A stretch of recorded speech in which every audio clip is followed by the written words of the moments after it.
उभे राहा, बसा. जे बसून आहे त्यांना काढा बाहेर. चला बाहेर काढा.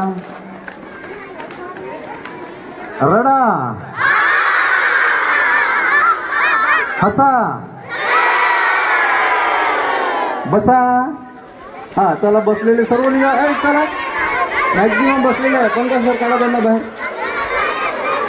आपल्या समोरचा किंवा मागचा जर बसला असेल हाकला त्याला बाहेर. चला चल बाहेर नाही.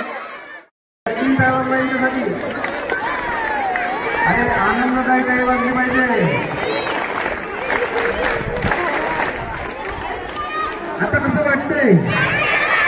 आता कसं वाटतंय? आता कसं वाटतंय? आता कसं वाटतंय?